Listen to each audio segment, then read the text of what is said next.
तरह से यदि जिसकी तीसरी आंख खुल गई है वो जैसा संकेत करें वैसा ही हम लोग चलें तो न कभी भूल होगी और न कभी, अभी तक तो भूल होती आई है, भविष्य में कभी भूल नहीं होगी। तो भाव था हमारा, सदगुरु कबीर कहते हैं, गोस्वामी जी कहते हैं, और भी संत भगवंत कहे हैं, ऋषि महर्षि कहे हैं कि हे भाइयों, हे बहनों, जिस प्रकार सूरदास का काम बनता है आंख वाले के सहारे, उसी तरह से आप लोगों का काम बनेगा आंख वाले के सहारे। कौन आंख? जिसकी तीसरी आंख खुल गई है। तीसरी आंख जिनकी खुल जाती है ना, उन्हीं का नाम पड़ जाता है संत, उन्हीं का नाम पड़ता है भगवंत, उन्हीं का नाम पड़ता है ऋषि, उन्हीं का नाम पड़ता है महर्षि। राम को भगवंत क्यों कहते थे? कृष्ण को भगवंत क्यों कहते थे? क्राइस्ट को भगवंत क्यों कहते थे? मोहम्मद को पैगंबर क्यों कहते थे? इसलिए मोहम्मद, हजरत मोहम्मद की भी तीसरी आंख खुल गई थी, ईसा मसीह की भी तीसरी आंख खुल गई थी, राम और कृष्ण की भी तीसरी आंख खुली थी, शिव की भी तीसरी आंख खुली थी, बुद्ध महावीर की तीसरी आंख खुली थी, नानक कबीर की तीसरी आंख खुली थी, दादू पलटू की तीसरी आंख खुली थी, सहजो मीरा की तीसरी आंख खुली थी। मतलब जिसकी जैसे जो जिसमें जो गुण रहता है वही काम करता है। अरे शिक्षक किसको कहते हैं? मनुष्य को। चिकित्सक किसको कहते हैं? मनुष्य को। किसान किसको कहते हैं? मनुष्य को। है सब किस? मनुष्य। जैसा काम वैसा नाम, काम कैसा? जैसी योग्यता। उसी तरह जिससे तीनों लोग देखने का काम होता है, जिसकी तीसरी आंख खुल गई है, उसी का नाम संत भगवंत, उसी का नाम ऋषि महर्षि, उसी का नाम प्रोफेट पैगंबर पढ़ता है। तो संत मत कहता है, क्या कहता है? बड़ा बढ़िया गुरु महाराज भी बोले हैं, सुनो सकल दे संत मता बिनु गति नहीं, सुनो सकल दे काम, और जो चाहो उद्धार को बनो संत संतान। हे भाइयों, हे बहनों, ज्यादा माथा पच्ची नहीं करनी है, बस कुछ भी करना है तो संत से पूछ लीजिए, तब कीजिए। लेकिन संत से लोग नहीं पूछते हैं, गांव समाज में इससे जाकर पूछते हैं, उससे जाकर पूछते हैं, यहाँ जाते हैं, वहाँ जाते हैं, इसीलिए बात गड़बड़ आ जाती है।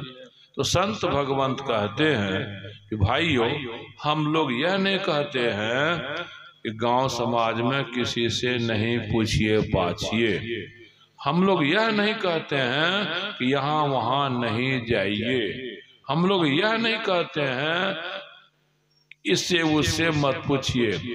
क्या कहते हैं ऋषि महर्षि संत भगवान?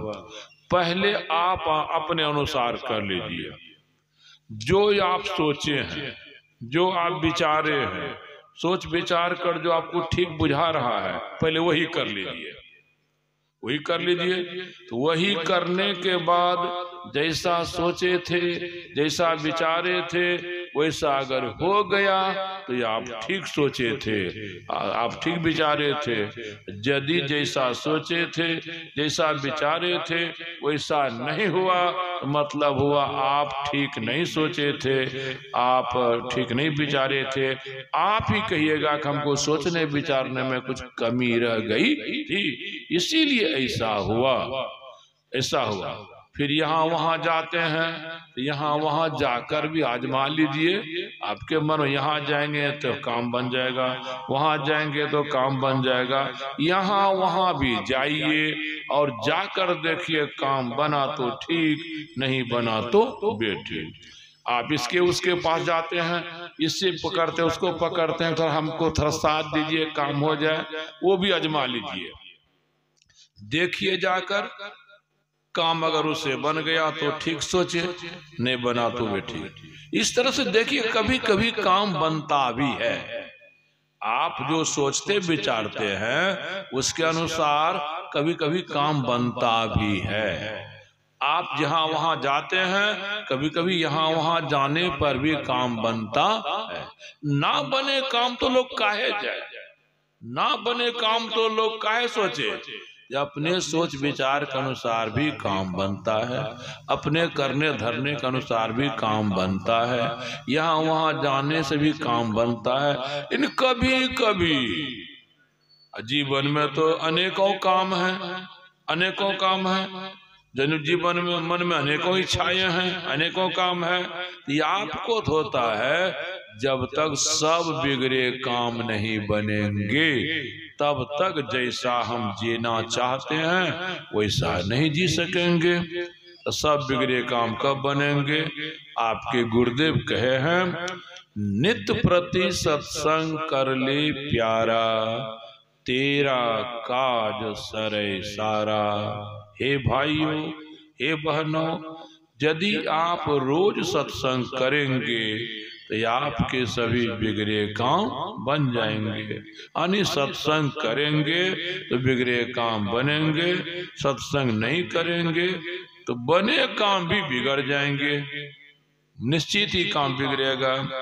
यही बात सदगुरु कबीर भी बोले हैं, सत्संग लागी रहो रे भाई, तेरी बिगड़ी सब बन जाई। सत्संग लागी रहो रे भाई, तेरी बिगड़ी सब बन जाई। गोस्वामी जी बोले हैं, सुनी समुझहि जन मुदित मन, मज्जहि यति अनुराग, लहहि चारि फल चतनो, साधु समाज प्रयाग। जो सत्संग करेंगे उनको 4 लाभ होंगे। 4 लाभ कौन कौन? पहला लाभ होगा धर्म का, दूसरा लाभ होगा धन का, तीसरा लाभ होगा सुख का, चौथा लाभ होगा परमात्मा की प्राप्ति का। सबसे पहले धर्म। सत्संग करने से आपके हाथ में धर्म आएगा। जब धर्म आएगा वह क्या करेगा? आपके हाथ में पैसा ला जाएगा। जब आपके हाथ में पैसा आ जाएगा तब जो काम पैसा के बिना आपका बिगड़ा हुआ है वह काम बनेगा। पैसा के बिना जो काम अधूरा है वह काम पूरा होगा।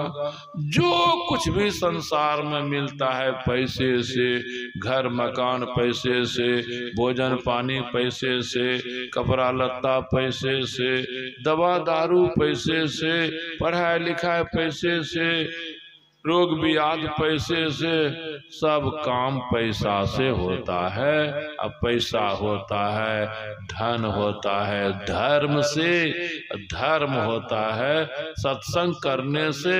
सत्संग करने का माने केवल प्रवचन सुनना नहीं, सत्संग करने का माने है सत्य बोलने से। जो सत्संगी हैं, सत्संग करते हैं, सत्य नहीं बोलते हैं, देखते होंगे उनके जीवन में कभी यह कभी होता ही रहता है। और जो सत्य बोलेंगे, सत्य बोलेंगे तब धर्म आ जाएगा। नहीं, सत्यात् परो धर्मो।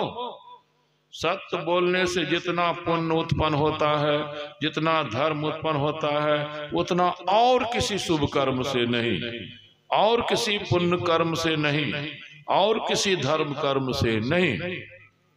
तो सत्संग आपको आपके हाथ में धर्म देगा। धर्म आएगा तो धन आएगा, धन आएगा तो सब सुख मिलेगा। वही धर्म क्या करेगा? अंत में कभी परमात्मा की गोद में बैठा देगा, परम धाम पहुंचा देगा। जब यह जीव परम धाम चला जाएगा, परमात्मा गोद में बैठ जाएगा, तब कभी भी काल के घेरे फेरे में, कर्म के घेरे फेरे में, गुण स्वभाव के घेरे फेरे में नहीं आएगा, नहीं आएगा। अब तक जो जन्म मरण का दुख हम लोग भोगे हैं, स्वर्ग नरक मर्तलोक का दुख हम लोग भोगे हैं, वह नहीं मिलेगा भोग, वह नहीं मिलेगा दुख। तो भाव था हमारा संत का संग करना है, सत्संग करना है, सत्संग में जाना है। ऋषि महर्षि कहते हैं और जगह भी जाइए, सत्संग में भी जाइए, और से भी मिलिए जुलिए, साधु महात्मा से भी मिलिए जुलिए, और कुछ भी कीजिए और सत्संग भी कीजिए। यदि और कुछ करते सत्संग कीजिएगा, और जगह जाते सत्संग में जाइएगा, और से मिलते जुलते साधु महात्मा से मिलिएगा जुलिएगा, तो परिणाम होगा आज तक जो बिगड़ा सो बिगड़ ही गया, कल से नहीं बिगड़ेगा। आज तक जो हानि हुई सो तो हो ही गई, कल से हानि नहीं होगी।